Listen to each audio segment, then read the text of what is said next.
అమరావతిలోని సచివాలయం వేదికగా సమావేశమైన ఏపీ కేబినెట్ కీలక అంశాలపై చర్చించింది. మొత్తం 35 అంశాలపై సుదీర్ఘంగా చర్చించిన మంత్రి మండలి అమరావతి అభివృద్ధి, మౌలిక సదుపాయాలు, పెట్టుబడులు, ఏవియేషన్, ఉపాధి, మత్స్యరంగం, పోలవరం పారిశ్రామిక పార్కులు, పోర్టులు, పర్యాటకం వంటి ప్రతిపాదనలకు ఆమోదం తెలిపిందన్నారు మంత్రి Kolusu Parthasarathy. Transplantation of human organs and tissues చట్ట అమలుకు కేబినెట్ గ్రీన్ సిగ్నల్ ఇచ్చింది. 2011 కేంద్ర చట్టాన్ని ఏపీలో అమలు చేసేందుకు ఆమోదం తెలిపింది. బీచ్ షాక్స్ పాలసీకి రాష్ట్ర కేబినెట్ పచ్చజెండా ఊపగా భీమిలి, విశాఖ, శ్రీకాకుళం, చీరాల బీచ్ల్లో పైలట్ ప్రాజెక్టుగా అమలు చేయనుంది. గోవా, మహారాష్ట్ర, ఒడిశా విధానాలను అధ్యయనం చేసి రాష్ట్రంలో అమలు చేసేందుకు ప్రణాళికలు సిద్ధం చేస్తుంది ఏపీ ప్రభుత్వం.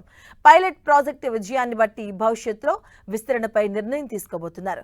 ఏపీ రిజర్వాయర్ల కేజ్ కల్చర్ పాలసీ 2025 ముసాయిదాకు ఆమోదం తెలిపిన మంత్రి మండలి మద్దువలస, ఏలేరు రిజర్వాయర్లలో షిషిన్ ఇండియా ప్రైవేట్ లిమిటెడ్కు కేజ్ కల్చర్ యూనిట్ల ఏర్పాటుకు అనుమతిచ్చింది.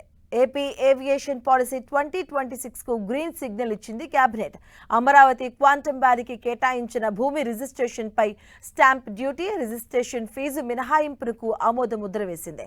అగ్రిగోల్డ్ తదితర డిపాజిటర్ల కేసుల పరిష్కారం కోసం 21 పోస్టుల మంజూరుకు గ్రీన్ సిగ్నల్ ఇచ్చింది ఏపీ కేబినెట్.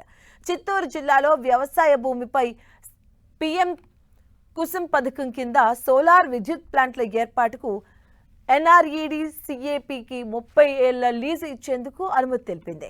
కృష్ణానది తీరంలో అమరావతి ఐ ప్రాజెక్టు అభివృద్ధికి టెండర్లు అనుమతించామన్నారు మంత్రి పార్థసారథి.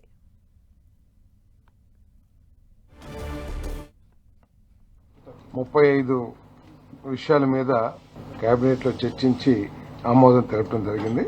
రాజధాని అమరావతి నగరంలో అమరావతి ప్రభుత్వ కాంప్లెక్స్ పరిధిలో సూపర్ బ్లాక్ ఎఫ్ లో హైకోర్టు భవనంలో రూఫ్ టాప్ ఎలివేషన్లలో ప్రీకాస్ట్ ఫిన్స్, పార్కింగ్, సెక్యూరిటీ పెవిలియన్లు, వాటర్ బాడీలు, అంతర్గత రోడ్లు, substation, judges drop off and ఇతర పనులు సహా బాహ్య అభివృద్ధి పనులకు ఎక్స్టర్నల్ బ్యూటిఫికేషన్ కోసం 547 కోట్లు 7,25,847 రూపాయల అడ్మినిస్ట్రేటివ్ శాంక్షన్ కు మంత్రి మండలి ఆమోదం తెలిపింది. కృష్ణానది ఒడ్డున దాదాపు 6 ఎకరాలు ఏపీసీఆర్డీఏ భూమిపై 30 సంవత్సరాల కన్వెన్షన్ కాలానికి design, build, finance, operate and transfer పద్ధతిలో అమరావతి ఐ అభివృద్ధి కోసం కాంపిటేటివ్ టెండర్లో ఆర్ఎఫ్పీ ఆహ్వానించడానికి ఎండీ ఏజీఐసీఎల్ కు అనుమతి ఇవ్వడానికి మంత్రిమండలి ఆమోదం తెలిపింది.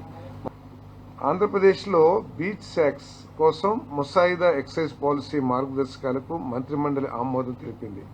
మొదటి దశలో సూర్యలంక బీచ్, చీరాల మరియు విశాఖపట్నంలో ఒక్కొక్క చోట 2 షాక్స్ పైలట్ ప్రాతిపదికన ప్రారంభించి పైలట్ ఫలితాల ఆధారంగా గుర్తించిన ఇతర తీర ప్రాంతాలకు విస్తరించడం జరుగుతుంది.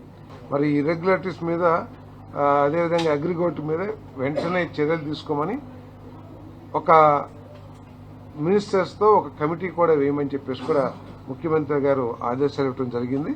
దాన్ని కూడా వెంటనే చేయమని చెప్పేసి ముఖ్యమంత్రి గారు కొంచెం గట్టిగా ఆదేశాలు ఇవ్వడం కూడా జరిగిందని చెప్పేసి మనం చేస్తాం.